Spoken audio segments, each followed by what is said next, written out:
sports page with the Orlando Sentinel and FM 96.9 The Game's Mike the Bulldog Bianchi. On JRR.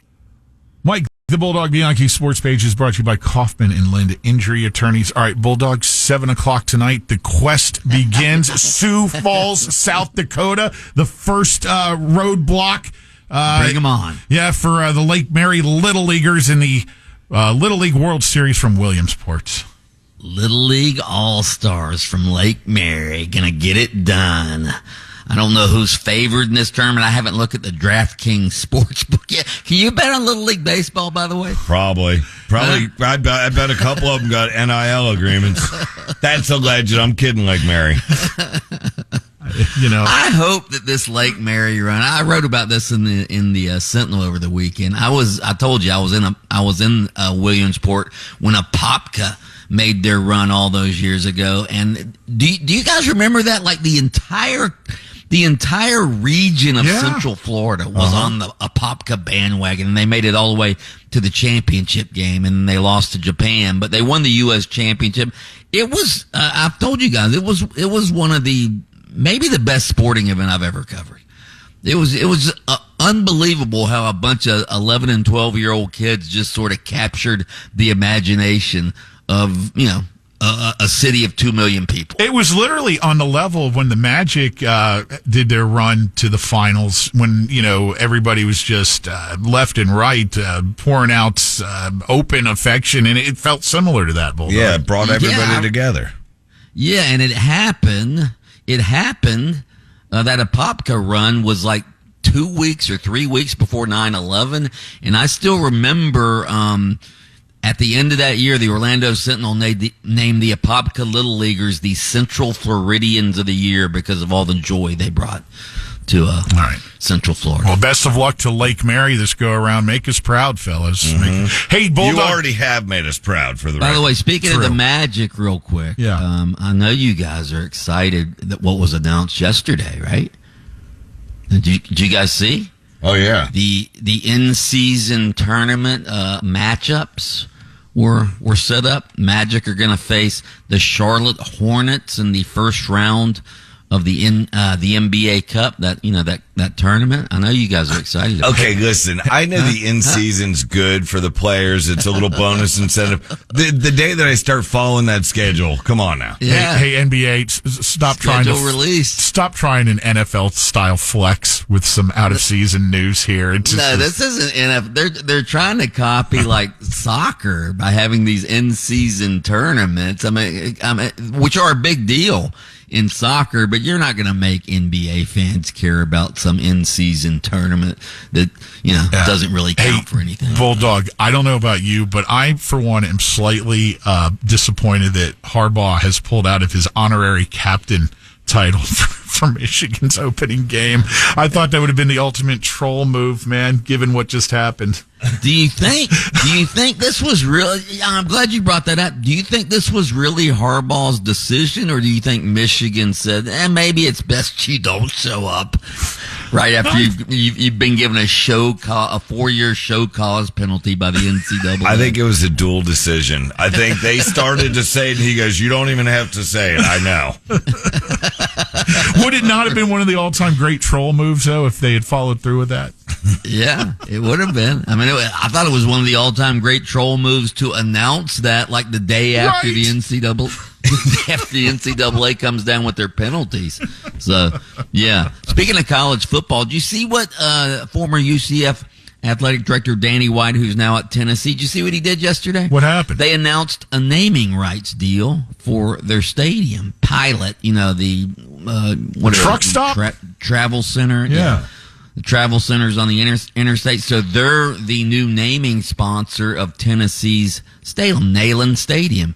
Except Danny White announced, we're not going to put their name on the stadium. We're not going to put Pilot's name on the stadium because the stadium, Neyland Stadium, named after the former general who became he was general in World War I and World War II. Robert Neyland became Tennessee's head coach, led Tennessee to become a national power. So Danny White says, we're not going to change the name of the stadium, but they can pay us if they want to. Man, kudos for working that deal. Yeah. Yeah. They're going to get signage in the stadium, but they're not going to name it Pilot Stadium. It remains Neyland Stadium. More colleges need to do that to preserve their history, if you ask me.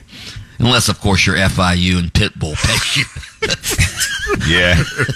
And FIU didn't have any history to preserve, so it's okay if they want to name their stadium. And nothing against our alum, but I mean, with UCF, what are you going to keep it named? The Bounce House? I mean, you got to go with the big sponsor.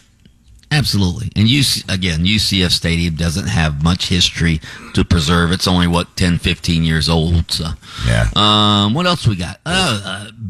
Go ahead. Fantasy football. I know you're getting eager. When's your draft? My fantasy, I've got 2 drafts. One of them is coming up. It's coming for everybody, I still have about Pat. 2 weeks away. Okay. 2 weeks away. Well, Pat, it's coming for everybody. I knew you get excited about that. Don't draft J.J. McCarthy, Taco. Oh, let me take him off. J.J. McCarthy having some knee surgery. Hopefully it's not going to be very serious and he'll be able to return, but there's a chance he could miss the season. He, of course, is the rookie quarterback. Where was he drafted? Vikings. I know.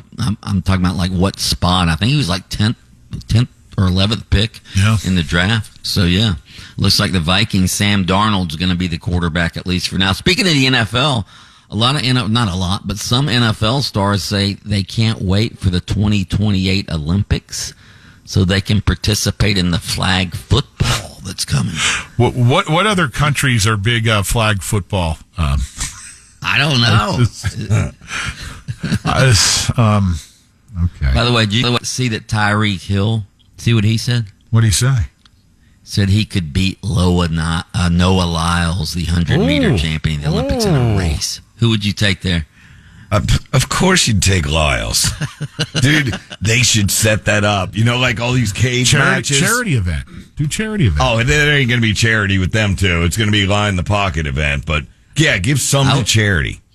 I would take Tyreek Hill if there was any cutting involved, but just a straight line, I think I'd take Noah Lyles.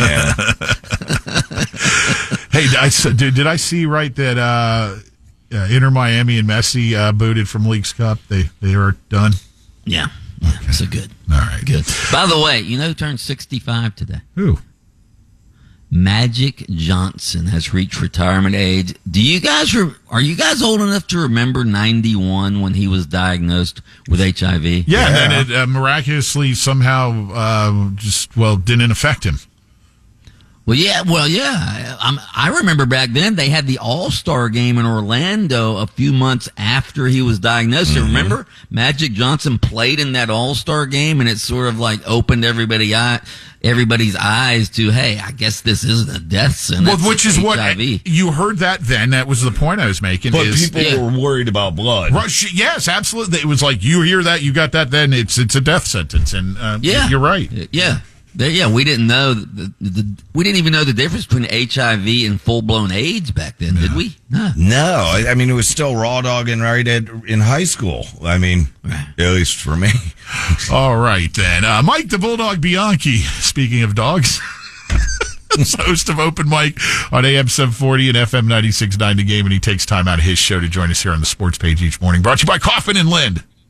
Listen to Under Oath with attorney Jeff Coppin every Saturday morning, 7:30 on FM 96.9 The Game. You can catch extended versions on your favorite streaming platform. Lynch and Taco on the